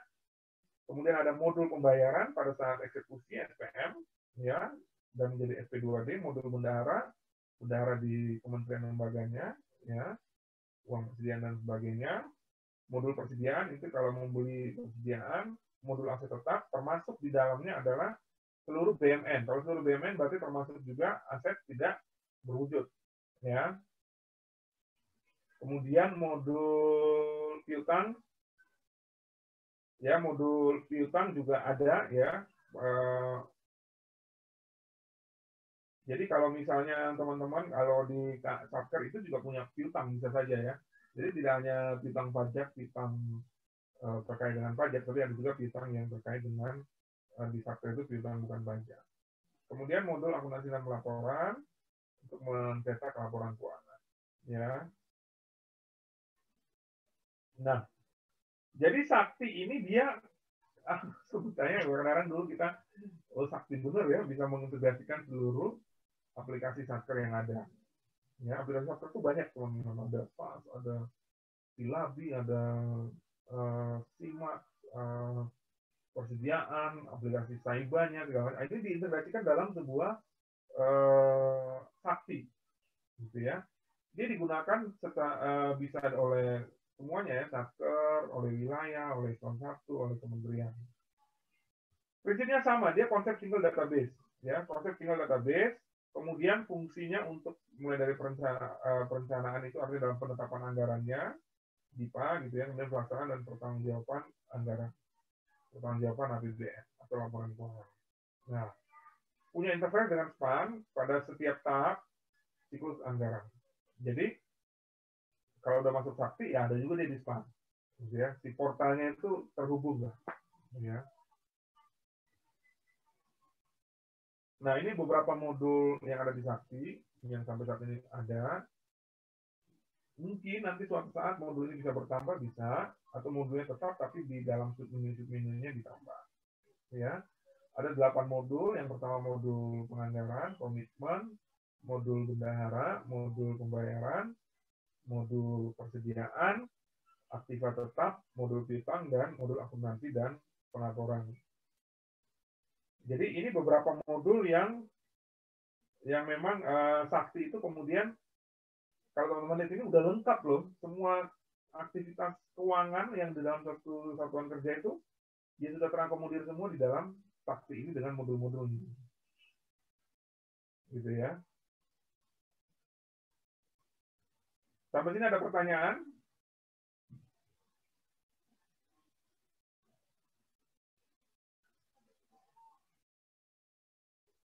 Tidak ada? Nah ini jangan-jangan pada ini nih, saya jelasin teman-teman pada ini. Belum ada ya? Belum ada. Iya. Coba saya cek ombak dulu nih, ini masih pada menyimak nggak nih? Kalau masih menyimak, si Muhammad Amfat kayaknya lagi mencatat, ya. Udah pada mandi semua kan? Ya. Saya dari tadi nggak merhatiin nih, udah pada mandi semua kan ini kan? Oke ya. Nah.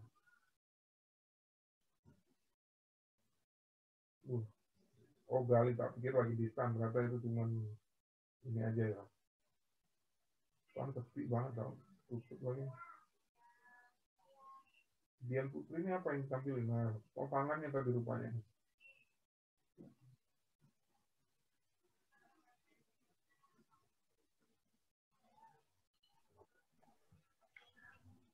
Pak, izin bertanya. Ya. Kan Sakti ini tuh berarti database-nya besar banget kan, Pak? Itu nyimpennya kan tadi berbasis web, berarti pakai cloud, penyimpanan cloud gitu ya, Pak? Itu untuk keamanannya gimana ya, Pak? Kan penyimpanan kayak Google Drive cloud gitu loh, Pak. Kan Ya, berbasis ada, web kan, Pak? Ya. Ada server juga dikelola oleh Tusintex. Jadi itu nggak perlu khawatir gitu ya. Oh, jadi server dari Kemenkeu sendiri ya, Pak? Ya. Dan kita juga punya DRV ya. Jadi kalau ketika sesuatu terjadi, kita punya DRV, servernya yang letaknya nggak di Jakarta. Ya. Oh, seperti itu ya, Pak. Terima kasih, Pak. Sakti, ya, kita piloting itu juga untuk mengukur, gitu ya, untuk mengukur termasuk bagaimana kapasitas database. Ya. Jadi memang tidak langsung seluruh KL. Ya, dia ada pilotingnya itu selain mempersiapkan KL ya, mempersiapkan infrastruktur di Kementerian Keuangan itu. Ya. Oke, kemudian kita lanjut. Ya, nah ini ada ruang lingkup penerapan aplikasi si Sakti itu ya, ruang lingkup penerapan aplikasi Sakti. Jadi teman-teman bisa lihat di sini bahwa dulu-dulunya itu semua aplikasi-aplikasi itu banyak banget ya, mulai dari KKL Bipas, PAS, Silabini untuk bendahara, Kaiba itu untuk operator yang membuat laporan keuangan, Simak itu untuk data aset, persediaan. Itu kemudian aplikasi-aplikasi existing ini dijadikan satu di dalam Sakti melalui modul-modul. Ya, modul komitmen, pembayaran, dan sebagainya. Nah, dia ini menggunakan apa namanya tadi, single, apa tadi yang kalian bilang single entry itu ya. Artinya ketika misalnya transaksi nih ya, ketika misalnya transaksi belanja, ketika dia sudah di-input, ya, maka dia sebenarnya sudah langsung mengalir datanya ke semua modul yang terkait yang membutuhkan data itu. Gitu ya, berarti termasuk untuk modul laporannya, termasuk untuk modul asetnya, dan segala macamnya. Jadi nggak perlu kalau yang sekarang, teman-teman yang existing ini, gitu ya, yang belum pakai Sakti, ketika dia menginput di SAS, ya, belanjanya, untuk memproses SPM-nya, maka kemudian si bendahara juga akan istilahnya ngambilin data atau menginput lagi di aplikasi bendaharanya, di Silabi. Demikian juga di Kaiba. Gitu ya. Nah, dengan Sakti ini dia sekali input, maka kalau data itu dikenali untuk dibutuhkan di modul-modul yang terkait, maka dia langsung bisa diambil secara by system. Ya, jadi lebih efisien. Ya, mengurangi kesalahan juga. Ya, mengurangi kesalahan juga. Jadi kadang-kadang teman-teman, namanya manusia, gitu ya, ketika dia pakai aplikasi SAS, data sistemnya sudah ada, cetakannya ada, segala macam ada, ketika diinput di dalam Kaiba bisa aja terjadi kesalahan. Ya. Nah, kalau Sakti ini ya, kuncinya di depan tadi, makanya kemudian ada operator, approval gitu ya, itu untuk mengurangi juga kesalahan. Oke, kemudian teman-teman prinsip dasarnya Sakti, tapi kalau di SPAN ada prinsip dasarnya SPAN, di Sakti juga ada, ya dia digunakan oleh entitas akuntansi, entitas laporan di kementerian lembaga, transaksi yang dilaksanakan oleh entitas akuntansi, entitas laporan dilakukan secara sistem elektronik, sudah pasti, ya. Kemudian secara daring ya, secara jelas dong, dengan menggunakan sistem konsep database terpusat, tetapi dia multi-user atau multi-satker. Maksudnya apa ya? Bisa digunakan oleh beberapa user dalam satu satker maupun oleh beberapa satker sekaligus. Hak aksesnya yang dikunci. Diberikan kepada pengguna sesuai dengan kewenangannya. Teman-teman ya. Sesuai dengan kewenangannya.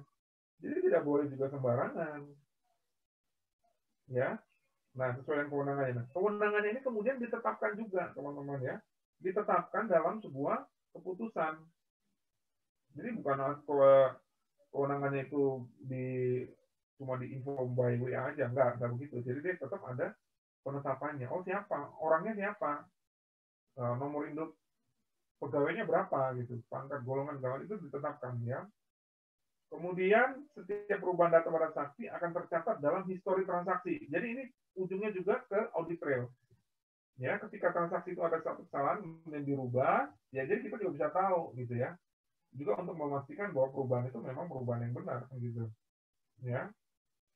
Jadi perubahan datanya itu bisa terdeteksi, audit trailnya bisa lebih lengkap. Oke. Ya.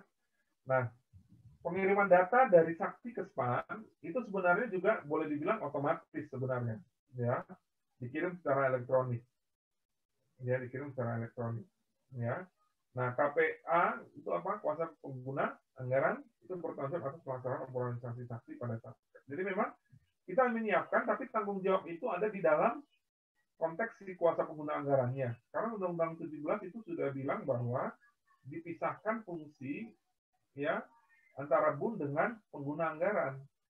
Jadi diserahkan. Jadi bukan berarti saksi di portalnya dibuat oleh Kementerian Keuangan untuk Kementerian Keuangan, tapi yang bertanggung jawab bukannya si KPA tapi si Kementerian Keuangan, enggak. Yang bertanggung jawab tetap adalah si pengguna anggaran dan kuasa pengguna. Kewenangannya, hak akses saksinya diberikan sesuai dengan kewenangannya. Jadi dia harus bertanggung jawab sesuai dengan level kewenangannya. Bukan dilimpahkan lagi ke Kementerian Keuangan. Ya. Oke. Ada pertanyaan sampai sini?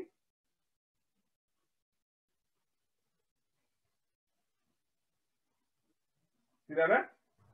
Pak, izin bertanya, ya. Pak. Di slide yang nomor yang 25 sama 24 itu kenapa modulnya beda ya? Slide nomor? 24 sama 25. Itu modulnya kok beda ya, Pak? Yang di slide 24 tadi ada modul piutang, yang di 25 itu dia nggak ada. Oke, ya. Iya. Jadi sebenarnya teman-teman, ya, ini yang di sini, yang modul piutang ini kan dia memang sebenarnya bagian dari modul administrasi, ya, bagian dari modul administrasi, teman-teman, ya. Jadi modul administrasi ini dikembangkan, itu juga termasuk di dalamnya urusan administrasi terkait dengan piutang, gitu ya teman-teman ya. Terima kasih, Pak. Okay.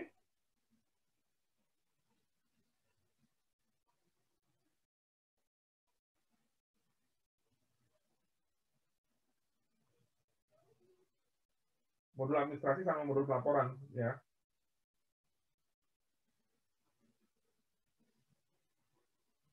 Oke, kita lanjut.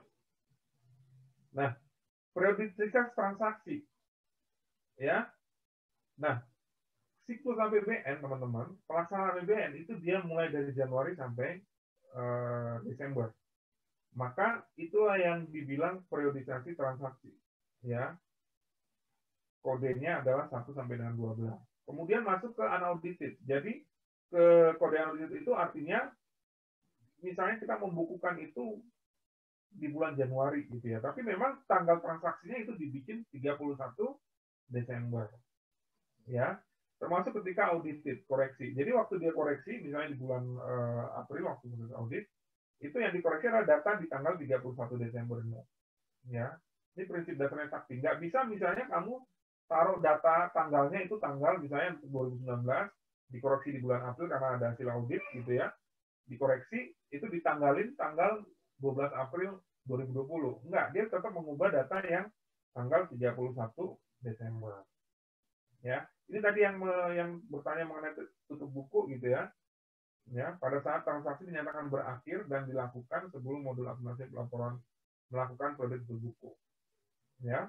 Ketika dia sudah tutup di modul akuntansi dan pelaporan, maka secara otomatis itu akan tertutup semua modul lain. Ya.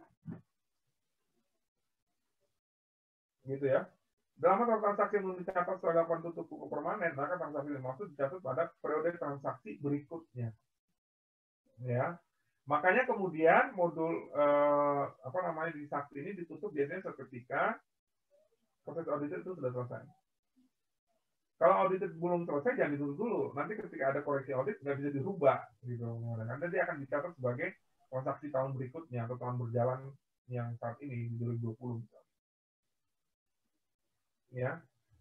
Nah, ini pengguna sakti gitu ya. Ini masih ada yang punyanya Bun Pusat. Ya, pengguna Bun Pusat itu masih ada untuk satker yang 990708 sama 05. Ya. Sedangkan SPAN untuk yang BA Bun yang lain ya, itu semua menggunakan SPAN. Ya, SPAN langsung gitu ya. Nah, Kementerian Lembaga termasuk Kemenq BA15 itu pengguna sakti. Tapi saya katakan lagi bahwa belum semua. Ya, baru BA15 itu pun juga belum semua, dan yang di piloting ada beberapa kementerian, misalnya Kementerian Menpan RB gitu ya. Itu sudah menggunakan sakti. Nah, apa ya teman-teman, saya bilang bahwa kalau saya ketika dulu titik krusial menggunakan sakti ini adalah di user manajemennya. Sekarang gini, mengubah budaya yang ada di kementerian lembaga itu nggak gampang juga. Karena kalau misalnya nanti PKL di kementerian lembaga misalnya ya, username password itu diedar-edarin begitu aja, siapa aja boleh, siapa aja masuk, yang ngubah-ngubah data segala macam. Nah ini yang sulit sekali untuk dirubah di pada saat kita mengimplementasikan sakti. Ya dulu bahkan ada pemikiran sampai bila pun nanti pakai kayak jenis bond itu, pakai retina gitu ya. Nah, tapi kan belum sampai ke sana. Ini modul anggaran, teman-teman. Kalau dulu dia ada namanya aplikasi RKKL. Zaman dulu ada, sampai sekarang pun masih ada aplikasi RKKL atau ada aplikasi SAF juga segala macam. Itu waktu dia mengeksekusi mulai dari ketika Perpres Rincian APBN itu sudah ditetapkan. Pernah dengar kan Perpres Rincian APBN? Pernah dengar nggak, kawan? Pernah dengar nggak Perpres Rincian APBN? Coba Habib, apa itu Perpres Rincian APBN apa?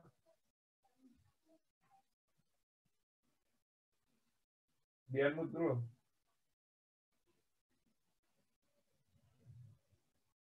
Saya belum pernah dengar. Hah? Perpres Rincian APBN masih belum pernah dengar. Kamu udah semester berapa nih? Coba yang lain. Risma. Perpres Rincian Tadi apa, APBN. Pak? Mohon maaf, tadi tidak dengar, Pak. Perpres Rincian APBN pernah dengar nggak? Pernah tahu nggak? Apa, Pak? Mohon maaf. Perpres Rincian APBN.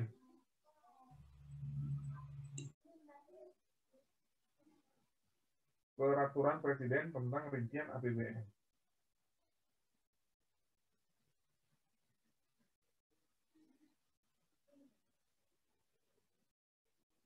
Kan kalian belajar tentang pengelolaan negara. Kemarin belajar juga Akpor. Coba Kurnia apa? Peraturan rincian APBN itu apa sih? Peraturan Presiden mengenai rincian APBN. Isinya apa sih? Kurang tahu saya, Pak. Hah? Masa kalian belum dapat sih tentang keuangan negara? Dia dapat kan? Coba siapa yang tahu, angkat, silakan bicara. Putri Dewi. Mana Putri Dewi?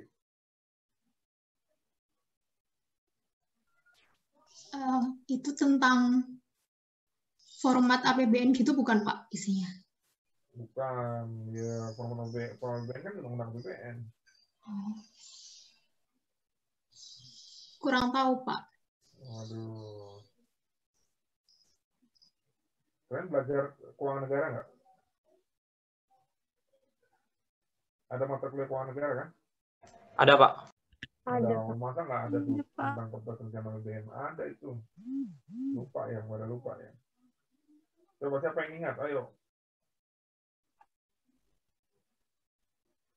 Ini Putri.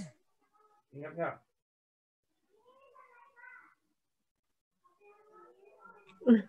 Lupa, Pak.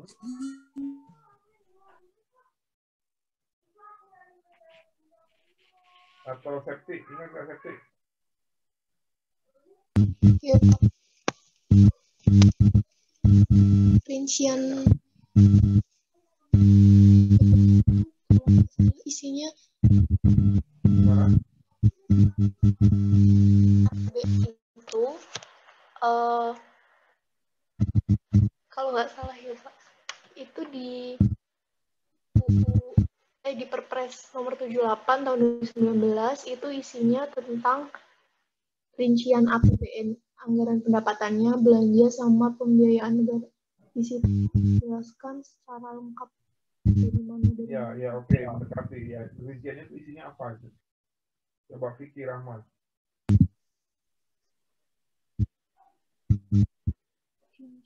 Apa yang kita dapat info di dalam Perpres rencana APBN? Coba Vicky Rahman. Ya Pak.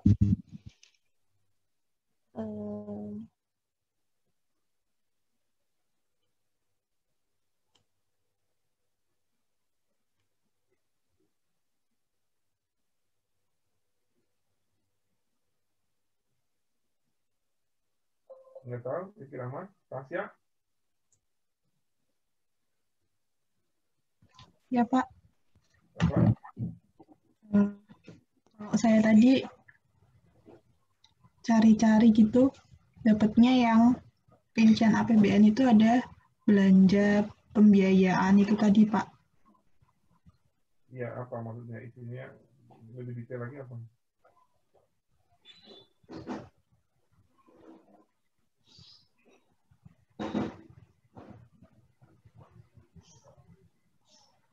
Jadi sedang mencari. Teman cari ya, di search di websitenya DJA ada, atau di websitenya Kemenki atau di Google gitu ya. Dia tuh isinya rincian per kementerian lembaga itu per jenis belanjanya dapat berapa, fungsi, program dan kegiatan. Ya, alokasi itu ada di Perpres rencana APBN. Nah, dari Perpres rencana APBN inilah kemudian dibuatlah yang endingnya adalah daftar isian pelaksanaan anggaran atau DIPA, ya. Nah, ini yang kemudian di dalam modul anggaran ini salah satu fiturnya itu ada DIPA, ya. Seperti itu teman-teman ya. Nah, ini makanya kemudian gini, kita belajar sistem informasi akuntansi, mau tidak mau kalian pengelolaan keuangan negara, akuntansi pemerintahan yang kalian sudah belajar segala macam itu kalian ingat-ingat lagi karena ya ini sebenarnya kan dia tools untuk memudahkan dalam proses pengelolaan keuangan negara gitu ya. Oke, itu maksud saya. Jadi jangan melupakan pelajaran yang kemarin ya. Anak STAN tuh harus jauh lebih paham dibanding anak-anak di kampus yang lain mengenai tentang keuangan negara ya. Kalian belajar lagi tuh siklus APBN itu apa aja. Ya, siklus APBN itu apa aja. Di setiap siklus itu outputnya apa. Ya, siapa aja yang terlibat di dalam setiap siklus. Harus belajar lagi ya. Percuma kalau kita nanti membahas mengenai saksi segala macam, kalian nggak tahu ininya gitu ya. Ini saya mohon untuk dipelajari kembali, baca-baca lagi. Apalagi anak STAN. Ntar lagi lulus loh. Ntar ditanya sama bosmu, kamu nggak bisa jawab, malu sendiri nanti. Ya. Anak STAN punya keunggulan khususnya di bidang pengelolaan keuangan negara. Modul komitmen. Bagian dari sakti untuk pengelolaan aktivitas terkait dengan yang berbau komitmen apa aja, suppliernya, kontrak, ya, berita acara serah terima, ya, kemudian termasuk juga untuk pengelolaan pagunya, jangan sampai kontrak itu melebihi pagu, ya. Jadi kemudian makanya data kontrak itu menjadi krusial di dalam modul komitmen ini karena dihubungkan dengan tadi manajemen pagunya juga, ketersediaan pagunya. Ya. Jadi jangan sampai kemudian di dalam manajemen kontrak ini, intinya kita melakukan perikatan dengan pihak ketiga. Anda nggak boleh melakukan perikatan dengan pihak ketiga ketika, satu, pagunya tidak tersedia. Dua, bahwa si data suppliernya itu kemudian tidak didaftarkan. Ya. Nanti nggak akan bisa tereksekusi. Maka kemudian salah satu fungsi dari si saksi ini adalah untuk kontrol dan untuk red alert ya, jadi untuk peringatan dini gitu ya. Nah, setiap kontrak tadi kemudian ditindaklanjuti ketika sudah dilaksanakan dieksekusi, ada namanya pencatatan berita acara serah terima. Ya. Seperti itu. Ya. Jadi kemudian ADK yang dihasilkan adalah mengenai supplier dan kontrak. Ya, mengenai supplier dan kontrak. Jadi, teman-teman, kalau misalnya kita bicara mengenai modul komitmen, gitu ya, mengenai modul komitmen, ini berarti pada saat anggaran itu belum dicairkan dalam proses untuk membuat komitmennya. Gitu ya. Oke. Nah, modul pembayaran ini berarti apa ya pada saat memproses permintaan pembayaran dalam bentuk apa? Menghasilkan apa? Dokumen SPP. Dan kemudian dari SPP itu menjadi dokumen SPM. Ya, dokumen SPM. Nah, ini nanti kalian kalau kerja, kemungkinan pasti kalian akan berhadapan dengan ini. Mungkin kalian akan ditugaskan untuk megang modul pembayaran ini. Gitu ya. Sebagai operator untuk membuat SPP. Gitu ya. Nah, ini nanti dokumen output dari modul pembayaran ini adalah SPP atau SPM. Ya. Oke. Nah, ini interkoneksi. Coba teman-teman, saya kasih waktu 1 menit gitu ya. Untuk mempelajari si slide ini. Kira-kira dia pengen ngasih tahu tentang apa sih? Coba kalian lihat di slide ini ya. Silahkan dilihat ya. Coba nanti saya tanya. Kira-kira dia pengen menggambarkan tentang apa sih? Gitu ya.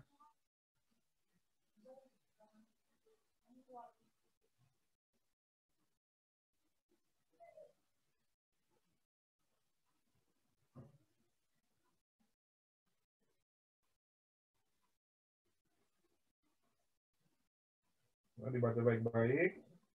Gitu ya. Menggambarkan tentang apa?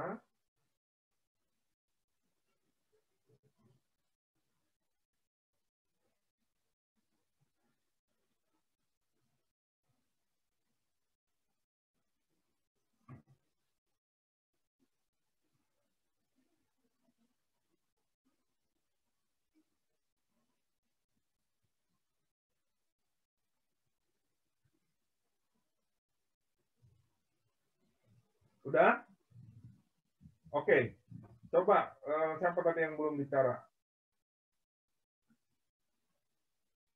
Ayo, siapa yang belum bicara tadi hari ini? Volunteer. Saya ngasih pendapat. Silakan. Ada? Yang mau jadi volunteer? Siapa nih yang terlihat di layarnya? Ayo.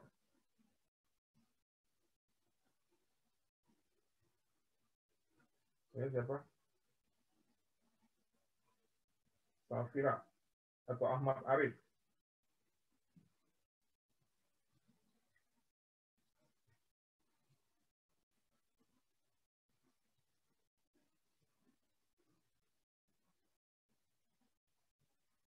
Ayo coba Ahmad Arif. Apa pendapat kamu setelah melihat slide ini? Mana Ahmad Arif?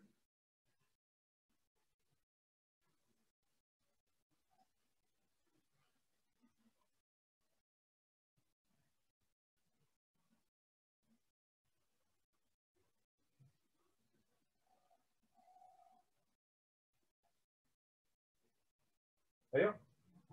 Ini ada orangnya lagi nggak nih? Ahmad Arif nih. Atau Rizka Trisna. Coba nih, jangan-jangan udah nggak nyimak nih.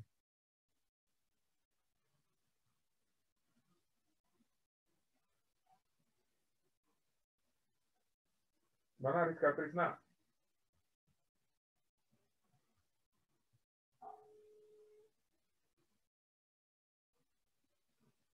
Coba apa pendapat kamu setelah melihat slide ini?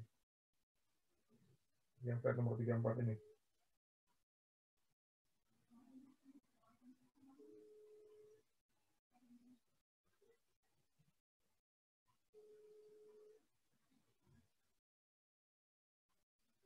Apa Rizka?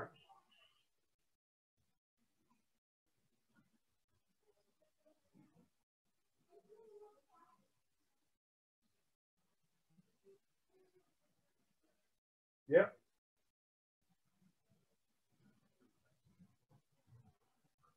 Enggak bersuara nih, saya kasih kesempatan nggak bersuara.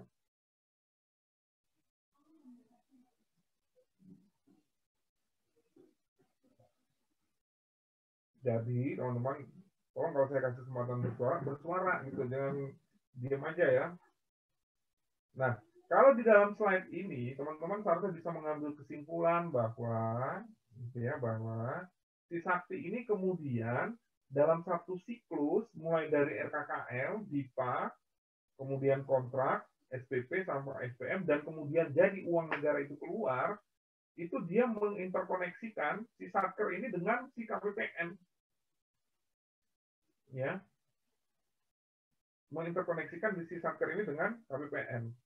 Gitu ya. Bisa dipahami ya. Nah, makanya kemudian si KPPN yang sispan, ya sispan itu kemudian di sini ada kata kunci atau dokumen kunci, yaitu penerbitan SP2D, itu tidak akan bisa keluar ketika si sakti nggak memproses. Ya, ketika si sakti nggak memproses. Bisa dipahami ya? Bisa, Pak.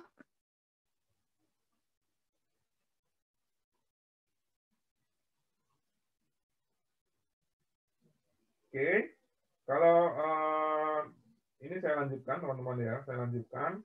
Ini kita slide-nya masih ada beberapa. Kalau misalnya nanti nggak selesai, teman-teman bisa baca. Saya udah pernah share gitu ya, teman-teman bisa baca sendiri. Tapi saya cuma pengen supaya teman-teman, maksudnya gini, kita belajar sistem itu tools ya. Nah, prinsip-prinsipnya harus kalian tahu dulu, gitu ya. Makanya kemudian saya minta teman-teman untuk ingat-ingat lagi apa yang sudah dipelajari di semester sebelumnya.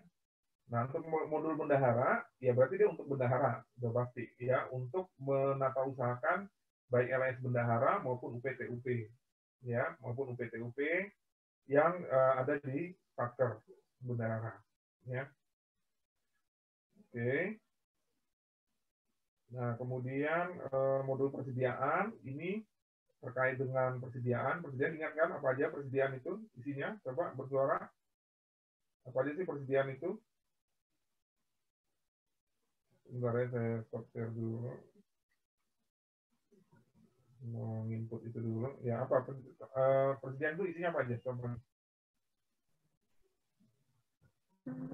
Izin berpendapat, Pak. Ya.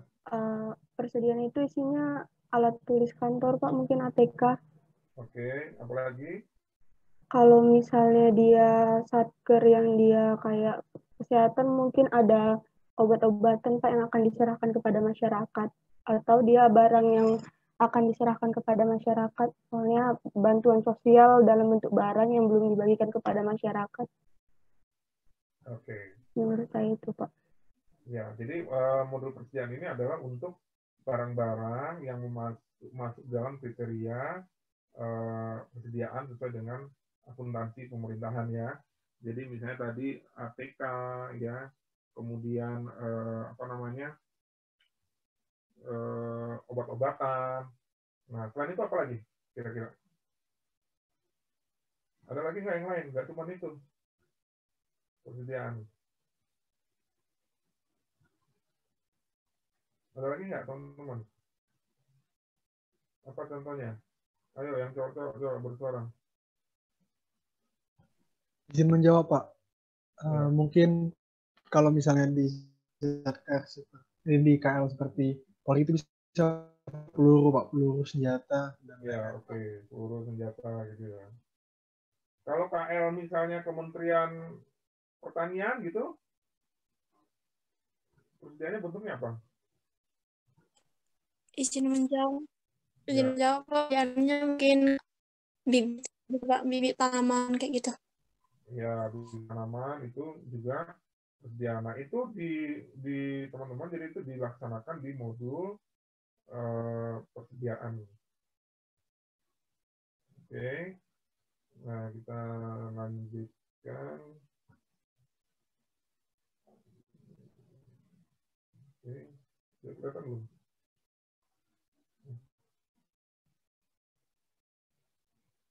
Sudah kelihatan ya? Balik lagi ke... Iya, Pak. Sudah, Pak. Oke. Nah, modul bendahara, modul persediaan. Jadi tergantung mekanisme yang kita pilih gitu ya, apakah FIFO, apakah average, apakah harga pembelian terakhir gitu ya.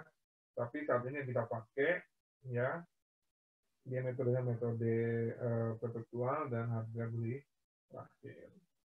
Kemudian aset tetap, ini penatausahaan barang milik negara, berarti termasuk di dalamnya juga sebenarnya tidak hanya aset tetap, tapi juga aset tidak berwujud, gitu ya. Ini outputnya laporan BMN, laporan kondisi barang, ya, penyusutan dan sebagainya. Kemudian modul laporan, gitu ya, ini dia menghasilkan operasional LPN, neraca, dan LRA. Jadi sebenarnya modul piutang itu sebenarnya bagian masuk dari sini, gitu ya. Oke, kemudian tapi nanti bisa saja memang modul piutang ini kita kembangin sendiri. Saat ini yang untuk di pajak di Cortex gitu ya, memang piutang pajak itu memang dia tersendiri. Kemudian ini modul pelaporan ini nanti kuncinya adalah di validasi, ya. Begitu divalidasi, kemudian dia lanjut dengan proses posting. Setelah proses posting, maka laporan keuangan itu akan bisa terbentuk, ya, proses terbentuk. Nah ini yang tadi dibilang bahwa single entry point itu cukup sekali di-input, dan apabila dibutuhkan oleh modul yang lain, maka datanya itu tinggal di apa ya? Tinggal kalau ibarat kata tinggal di-generate oleh si modul yang membutuhkan. Jadi datanya sudah langsung masuk ke begitu ya, misalnya data terkait dengan waktu kita mengeksekusi belanja modal. Maka eksekusi belanja modal itu kan dia akan nanti muncul di modul komitmen, di modul bendahara, di modul pembayaran, termasuk juga di modul aset tetap dan modul untuk pelaporan. Ya. Jadi dia sudah langsung masuk ke semuanya, teman-teman. Ya, seperti itu. Oke, coba saya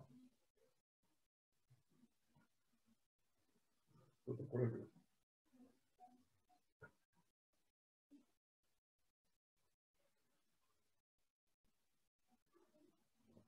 Ya. Nah, balik lagi ke slide ya. Yang pertama itu slide kan ya.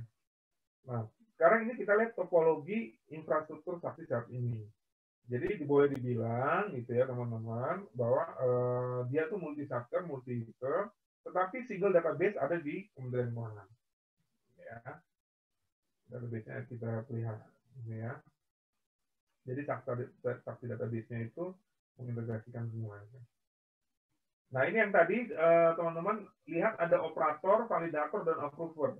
Jadi operator itu kan dia yang merekam gitu ya, dan akan naik ke validator yang punya user validator, dia akan bisa melaksanakan fungsi validasi maupun persetujuan SPP. Ya. Kemudian resume tagihan, kemudian dia mengupload, nanti di proses selanjutnya ada di approver. Ya, ini sebenarnya adalah pejabat lapangan SPM. Ya, validasi persetujuan dari SPP menjadi SPM. Kemudian dia akan SPM-nya akan di-upload gitu ya, dan akan diproses ke KPPM. Jadi ini yang saya bilang tadi bahwa konsep maker, checker, approver melalui modul pembayaran itu dilakukan di dalam saksi ini. Ada operator, ada validator, ada approver. Menu-menunya beda. Jadi nggak bisa operator itu memproses atau mengupload SPM, nggak bisa. Dia hanya sampai sebatas merekam dan mencetak SPP, gitu ya. Nah, nanti dia tidak akan bisa mencetak SPM, dokumen SPM, kalau misalnya approver-nya belum meng-approve, gitu ya. Nah, nanti ketika sudah di-approve sama approver, dia akan datanya ngalir ke KPPN, ya. Kemudian ketika SP2D udah terbit, maka operator bisa mengunduh SP2D ini. Ya, seperti itu. Oke, ini monitoring saktinya. Ini untuk pengendalian internal satker.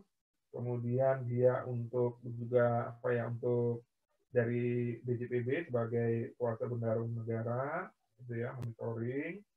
Ini kalau yang di sistem aplikasi dilakukan oleh kantor pusat DJPB ada satu subjek sendiri, gitu ya. Ini pakai jaringan intranet. Ini topologi saktinya. Ada yang desktop, ada yang versi apa namanya web, gitu ya teman-teman ya.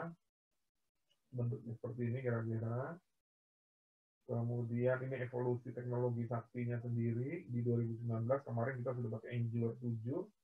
Java versionnya juga udah 8 gitu teman-teman ya. Jadi teman-teman bisa lihat nanti bahwa memang perkembangannya pesat sekali gitu ya. Oracle Database Machine ya, ini ada di Syntex. Kemudian ini ada beberapa critical milestone. Kalau saya sebenarnya critical yang paling ini adalah ini nih di sini nih. Namanya penyiapan infrastrukturnya. Ya, penyiapan infrastrukturnya. Karena kalau kita bilang infrastruktur, maksud saya infrastruktur dalam artian luas itu infrastruktur alatnya maupun infrastruktur mekanisme, prosedur, dan manusianya. Nah, ini di sini. Maka kemudian piloting kalau di PMK itu dia bertahap. Karena dia harus oke dulu di sini, baru dia bisa piloting itu mulus. Ya. Kalau dia piloting udah mulus, baru kita full implementation sakti di suatu KL.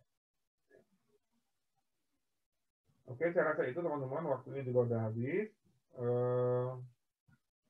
Slide-nya udah pernah saya share. Sekali lagi itu ya, saya harapkan nanti kalau diskusi lebih hidup lagi, kemudian kalau saya bertanya gitu ya, ini membiasakan diri juga. Jangan kalau misalnya ditanya oleh pimpinan kalian diam aja. Ya, yang ada kalian nggak akan ditanya lagi atau kalian dipindahin. Ya, itu. Jadi ini pelajaran. Maksudnya mau kalau ditanya itu ya, mau misalnya kalian ngeblank pun ya harus bersuara itu menjawab. Nggak boleh diam aja. Ya. Dan untuk itu makanya kemudian kita belajar siap, maka yang harus teman-teman tetap kuasai, tetap ingat, itu adalah siklus pengelolaan keuangan negara itu sendiri. Ya, karena kita belajar siap ini sebenarnya belajar mengotomisasi atau melihat sistem secara terintegrasi, secara elektronik dari pengelolaan keuangan negara yang kita udah belajar itu kayak apa. Jadi jangan kalian lupakan yang itu ya. Dan ingat, anak STAN itu kamu nggak akan ditanya. Kamu tidak akan ditanya IP-nya berapa di kantor. Saya nggak pernah loh ditanya IP di kantor. Jujur aja. Tapi kamu dianggap tahu, mau IP-mu cuma 3, mau IP-mu 3,9, itu sama-sama dianggap, oh kamu anak STAN harus tahu tentang pengelolaan keuangan negara, termasuk tentang sistem informasi ini. Lebih mengetahui dibanding dengan lulusan dari kampus yang lain. Ingat, itu harus, kredibilitas itu harus dijaga. Ya. Saya sebagai dosen, sebagai senior, dan juga sebagai salah satu pengurus Ikanas, mohon teman-teman untuk bisa menjaga reputasi. Nah, salah satunya adalah ya tadi ini kita belajar mengenai sistem informasi akuntansi pemerintahan. Gitu ya. Jadi teman-teman walaupun jurusan akuntansi nggak akan ditanya itu intermediate accounting sama advanced accounting. Kamu bukan kerja di perusahaan kok. Ya, kerjanya di kementerian, bahkan katanya ada yang kerja di Pemda nanti ya. Kalau Pemda DKI lebih mantap tuh. Ya, dimanapun kalian dianggap sebagai ahli pengelola keuangan negara. Ya.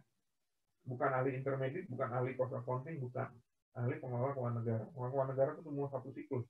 Perencanaan sampai dengan pertanggungjawaban, termasuk bagaimana sistem informasi yang digunakan. Oke, saya rasa itu aja ya. Sampai ketemu minggu depan.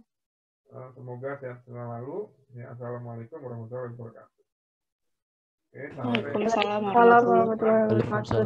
Terima kasih. Terima kasih, Pak. Kecuali kalau saya ada perubahan. Ini karena siang ini saya harus rebus juga. Oke.